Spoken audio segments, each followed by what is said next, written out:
Olá, está no ar mais um Cine Clube Unifor. Tudo bem, Clarice? O que vamos debater hoje? Oi, Roberto. Oi, pessoal de casa. Hoje nós vamos discutir o filme Trono Manchado de Sangue, que é um filme japonês do diretor Akira Kurosawa e é uma adaptação da obra clássica Macbeth de William Shakespeare. Isso mesmo, o filme se passa no século XVI, quando dois samurais encontram uma feiticeira que prevê que um deles será senhor do Castelo do Norte. E a partir daí se inicia uma luta sangrenta pelo poder. E é bem interessante esse filme. O debate vai começar agora, então não deixe de conferir. Estamos iniciando mais um programa Cineclube Unifor. Cineclube é um espaço para a gente discutir a partir do cinema, é um espaço livre para bater papo. A gente vai hoje comemorar os 400 anos da morte de William Shakespeare, dramaturgo inglês que mudou a história do teatro. É uma adaptação da peça Macbeth. O filme se chama Trono Manchado de Sangue, do diretor japonês Akira Kurosawa.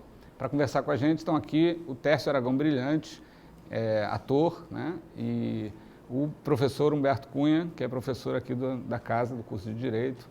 E temos a presença dos alunos do curso livre de teatro, do Teatro José de Alencar, a quem eu agradeço muito a presença. Bom, queria primeiro, então, como sempre fazemos, deixar vocês bem à vontade, né, para a gente papear. Vou começar perguntando para o Humberto, que sugeriu o filme, né, o porquê dessa escolha. Você já introduziu um pouco o porquê da escolha. Esse é o aniversário de morte. Eu chamo de encantamento de Shakespeare, né, porque pessoas com a obra dele não morrem. E esse ano eu inaugurei minha atividade relacionada a Shakespeare, porque sou um curioso da obra dele, assistindo uma versão contemporânea do Macbeth.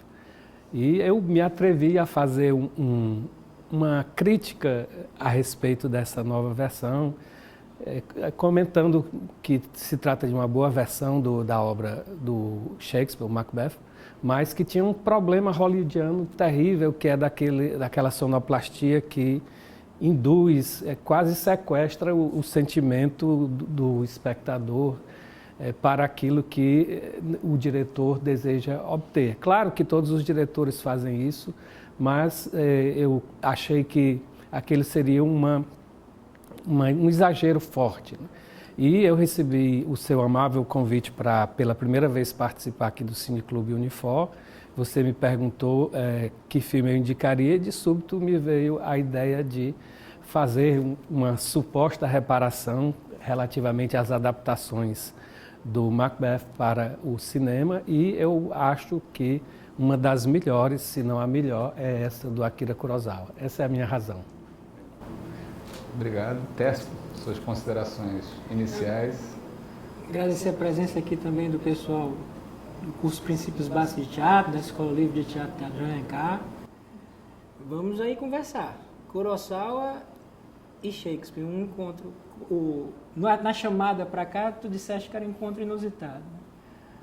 É uma linguagem bem diferente da que se costuma ter quando se pretende ir numa adaptação shakespeariana de cinema. Porque o Kurosawa trouxe vários elementos do folclore japonês. Mas é um filme, como o Humberto disse, muito bom. Uma boa adaptação, vocês acham que É fiel? Não. Existe isso? Fiel, nem cópia é fiel, né? Não, é a versão que o Kurosawa quis dar ao Macbeth. Tanto é que ele não usa o texto em si. Então, assim, para quem não está acostumado, o teatro ele tem um diferencial que há quem diga até, se você for alguém do mundo das letras, vai dizer que teatro é literatura. Se você for alguém do mundo do teatro, vai dizer que teatro não é literatura, é teatro. Porque o texto só se completa quando levantado, seja na encenação teatral, seja na fílmica. Então, é tudo muito aberto. Se toda obra é uma obra aberta, como disse o Humberto Eco, que morreu esse ano, no teatro ela é ainda obra por se fazer. E o Kurosawa tomou as liberdades que alguém que pensa e que se prepara pode tomar. Ele não usa então você vê mesmo que ele não usa o texto em si, ele usa as ideias.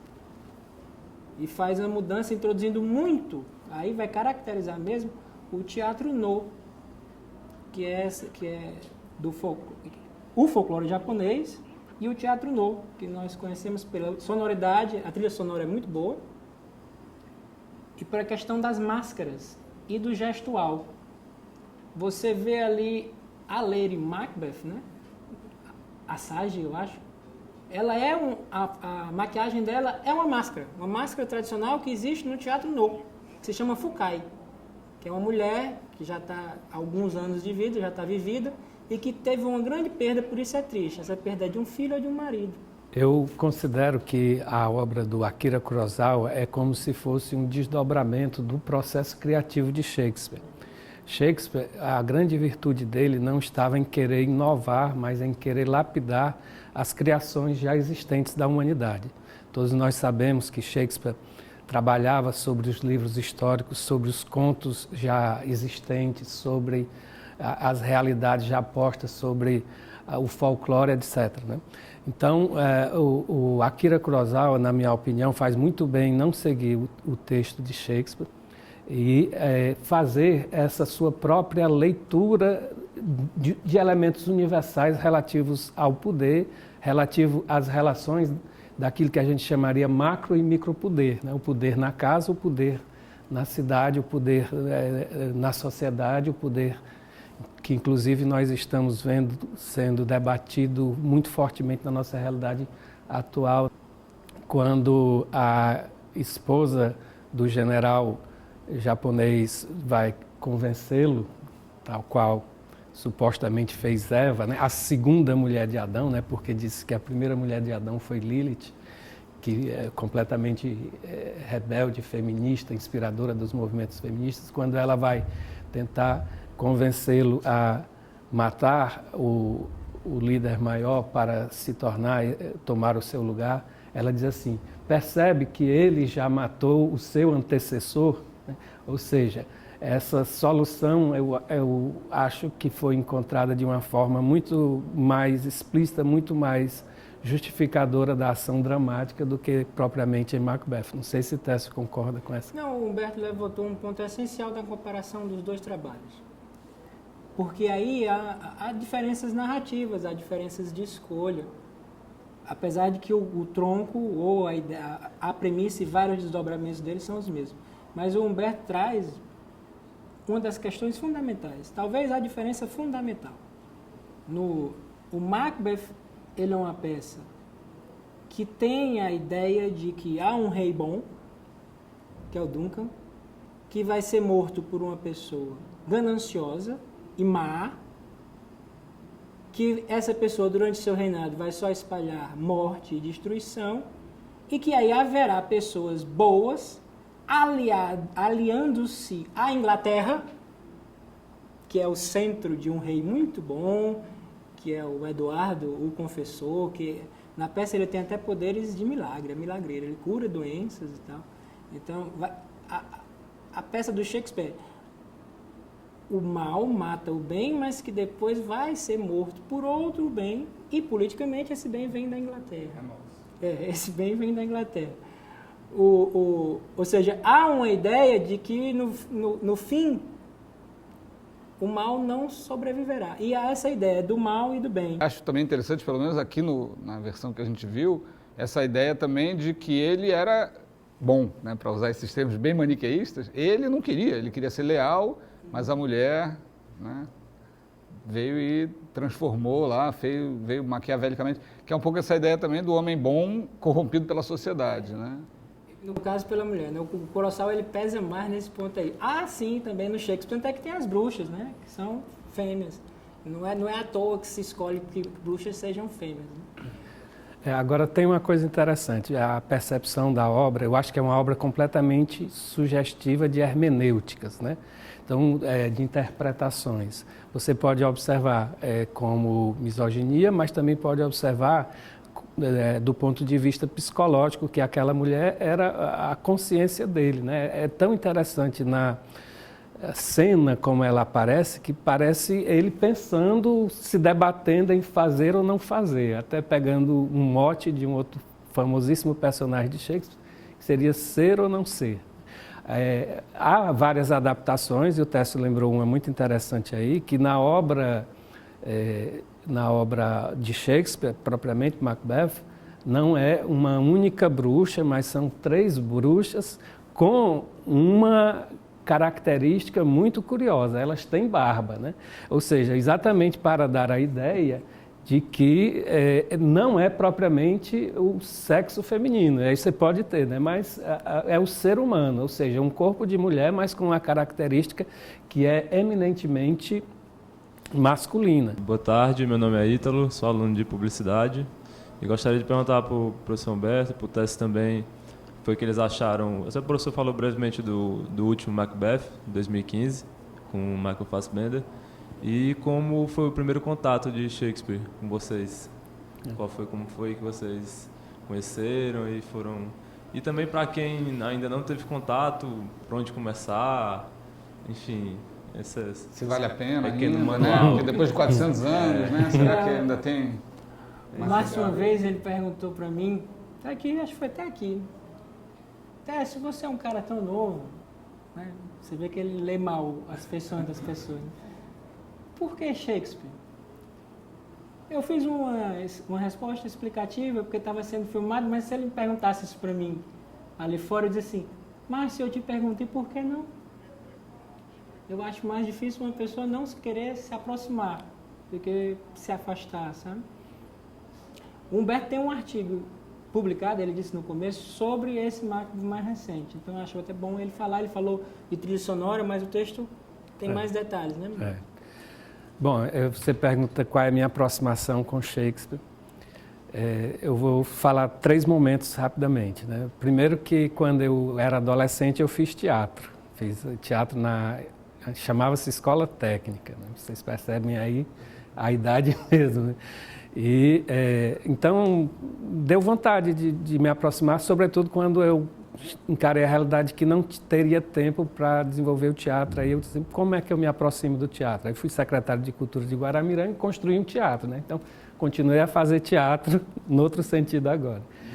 Literalmente. E quando eu estava fazendo minha tese de doutorado, eu e qualquer pessoa que passa por esse processo tem um momento de encarceramento na dimensão técnica que a tese de doutorado exige. E eu precisava de um refresco. E esse meu refresco veio através do cinema. Eu comecei a ver e colecionar filmes baseados nas obras do Shakespeare. Depois apareceu a curiosidade de saber se os filmes eram fiéis ou não e corri atrás da literatura, das melhores traduções. O Shakespeare é esse grande condensador das identidades humanas. É claro que é importante o contato com as diversidades. E nesse ambiente de construção de unidade, ele conversa sobre essas diversidades, como já tocamos aqui num dos pontos interessantes a respeito do semitismo ou antissemitismo. Inclusive, aí tem uma frase que é uma dessas acusações universais, logo no começo, quando ele diz todo homem é vaidoso, anseia o poder, né? Ele não está falando do Macbeth, ele está falando de você que está aí sentado, né? Achando que não é contigo.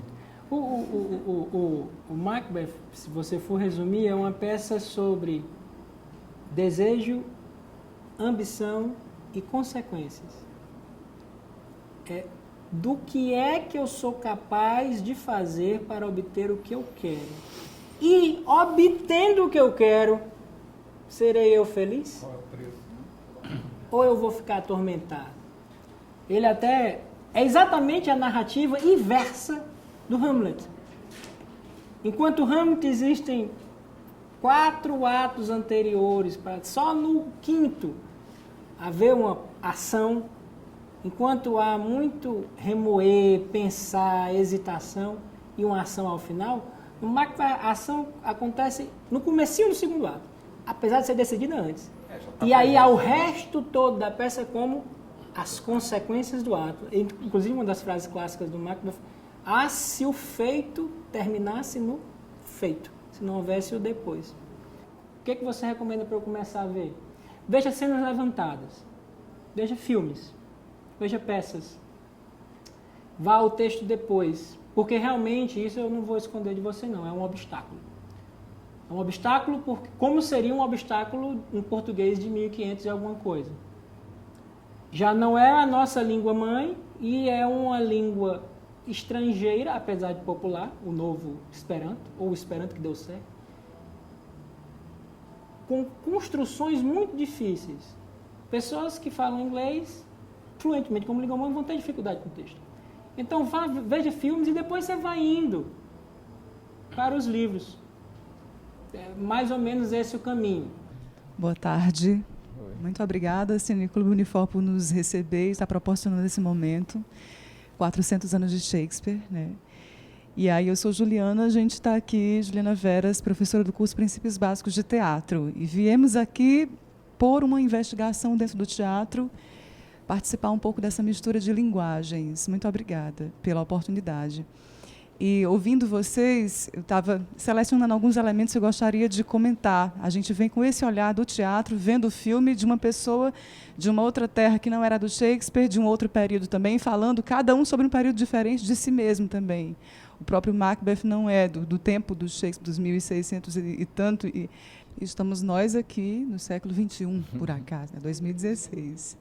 E aí, conversando um pouquinho com o que vocês disseram, não sei se suaviza a história da misoginia do Kurosawa, mas lembrando os elementos que ele optou por utilizar na sua versão do Macbeth, a bruxa, a feiticeira, que é ela traz uma voz poderosamente grave. Outra história do elemento masculino que tira a definição do sexo e substituindo a barba, né, ela tem aquela voz bem mais grave, e ela faz questão de frisar para o general, assim como você desejou, ponto final, ou seja, não faz referência à influência da Lady Macbeth, né? Assim como você desejou, aconteceu. Retirando um pouco esse peso da influência dela sobre o que ele teria, né, as ações, dos atos hediondos, as decisões pelo crime. E aí eu queria salientar alguns elementos escolhidos pelo Kurosawa japonês. A gente vê muita coisa do teatro no ali acontecendo, esse tempo mais dilatado, que é importantíssimo para a gente no teatro. A forma como ele utilizou para nos trazer esse Macbeth. A gente vê um riso de desespero do general, falando em vitória, mas você vendo no olho dele, daquele ator tão poderoso, que ele está desesperado, que ele já acredita no fim, e aquele desespero só fica forte, potente, porque durante todo o filme tem uma ação mais lenta, né, mais suspensa, e quando o riso forte vem, aí isso é impactante para nós, espectadores. É muito bonito. E ele traz sonoridades, traz a presença desse corvo que anuncia sempre que a desgraça está prestes a acontecer. Ainda falando do lento, uma coisa que me chamou muita atenção, porque, particularmente, eu estou trabalhando uma peça grega, na Clitemnestra, uma personagem minha da tragédia grega, que se comunica diretamente com os atos hediondos do Macbeth, né? É uma assassina que matou o marido, e ali, de repente, nós temos um general que enfim, ele decidiu matar alguém para subir no poder. No momento em que essa decisão do ato hediondo do crime ela é tomada, tem um tempo de silêncio gigantesco. A Lady Macbeth, vou chamá-la assim, a Sage, quando ela o convence, aí chega uma pessoa assim, ela diz, não, eu vou oferecer vinho para aqueles soldados. Silêncio. Tem um silêncio, existe um tempo dilatado dela ir pegar esse vinho, e aí fica o general olhando, poxa, então eu disse sim, eu decidi, sim, eu disse sim. E você esperando. O diretor, o filme, poderia ter decidido, não, vamos colocar já os soldados mortos e a ação acontecendo, mas ele fez questão de nos dar, como espectadores, esse presente do tempo dilatado. Esse silêncio de ter essa mulher caminhando para buscar o vinho, enquanto isso você fica desesperado, imaginando, meu Deus, o que vai acontecer? Alguém vai mudar de ideia? Né? E aí vai acontecer o assassinato? Que coisa bonita. Muito interessante, muito bem feita, muito bem realizada, até porque ela some na escuridão e você não vê ela voltando. Quando ela aparece em cena, já aparece completa, com o vinho na mão. Em termos de levantação específica, porque eu não poderia deixar de falar isso, a cena da floresta que chega no castelo. É a melhor cena da floresta que chega no castelo de todos os Macbeths. Eu não vi todos, mas é a melhor cena porque não tem como ser melhor do que aquilo, não. Não tem. Eu, inclusive, assisti a versão mais recente e fiquei esperando só para ver essa cena, como é que ele... E não, ninguém bateu, não. Vamos ver se algum dia bate, mas não tem quem bata. Não tem. Todas as outras soluções não chegam nem perto. É sensacional. É lindo, é plástico e é surpreendente, até porque ele muda a narrativa ali. Se você vai assistir o Kurosawa só conhecendo o Macbeth, ele muda a narrativa. Como é que a gente percebe na obra shakespeariana essa constante busca de conhecer previamente aquilo que vai nos acontecer? Isso acontece em algumas peças, né? Como, por exemplo, na Tempestade, né? E como é que a gente poderia transportar isso para os nossos dias, para uma cultura que supostamente acredita pouco nas dimensões metafísicas? O Técio lembrou aqui o Harold Bloom. Harold Bloom, além a construção do humano, ele tem Hamlet, Poema Ilimitado, e vários outros, né? O cânone ocidental. E eu acabei de ler um livro do Harold Bloom sobre os contatos que nós, contemporâneos, temos com as dimensões metafísicas em coisas que a gente nem percebe, porque nós não acreditamos. Por exemplo, os sonhos, né? Acreditar nos anjos. Por exemplo, todos nós aqui, se não cada um de nós que está aqui, alguém na nossa casa, reza para o seu anjo da guarda e, portanto, acredita nos anjos, né? E as experiências de quase morte. Então, ou seja, ter contato com as dimensões metafísicas é algo que nos acompanha a cada instante. Isso foi observado pelo Harold Bloom num livro que ele fez exatamente em virtude do fenômeno do milenarismo, quando trocamos de milênio, né? Saímos mas ficou na minha cabeça, sempre fica na minha cabeça, se existe uma interpretação possível dessa compreensão dos fenômenos temporais em Shakespeare e em outros autores da mesma natureza, capaz de se adequar a um mundo que supostamente não acredita, ou seja, que nega esses fenômenos metafísicos. E me parece que sim, né? Então, por exemplo, como é que a gente enxerga os três poderes, né? Os três poderes, aqui eu falo um pouquinho, porque certamente alunos de Direito também vão escutar esse nosso debate, né? E, aliás, são dois advogados que estão aqui presentes nesse interessante debate.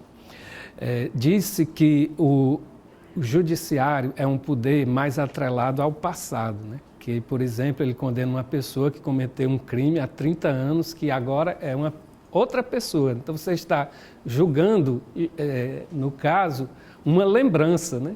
A pessoa pode ter mudado de religião, de concepção filosófica, de tudo, né? Você tem no executivo a grande preocupação com o presente, com o aqui e agora. Eu preciso agradar os meus eleitores, a opinião pública aqui e agora. É por isso que eu meto o pé pelas mãos.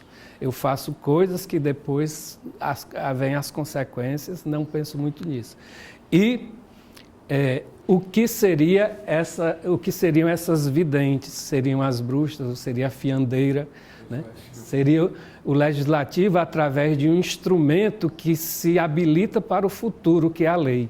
E se habilita para o futuro com a mesma insegurança dos dizeres cifrados que as moiras dizem. Porque, por exemplo, não adianta muito a Constituição dizer que senador só pode ser preso em flagrante delito.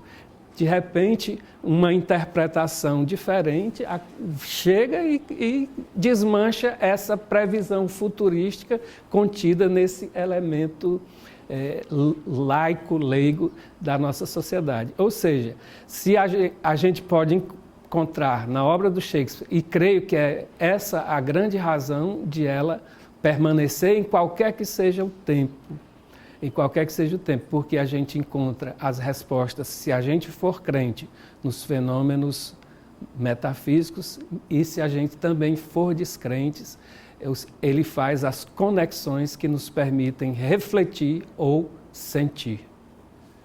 Muito bem. Gente, um prazer grande, acho que, né, missão cumprida. Shakespeare e Kurosawa talvez, né, estivessem orgulhosos de nós. Kurosawa que tem atrás. Tá aí, olha aí. Acho que essa reflexão sobre o poder realmente é fundamental em qualquer época, né, mas talvez mais do que nenhuma nos tempos em que vivemos, né? Até que ponto a gente está disposto a ir ceder, enfim, né, em nome do que a gente acredita. Gente, obrigado, espero que tenham gostado. E aí, Clarice, curtiu o debate? Eu adorei, Roberto.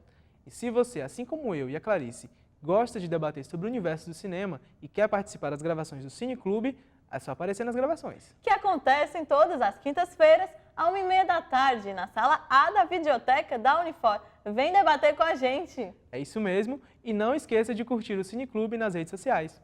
Até mais!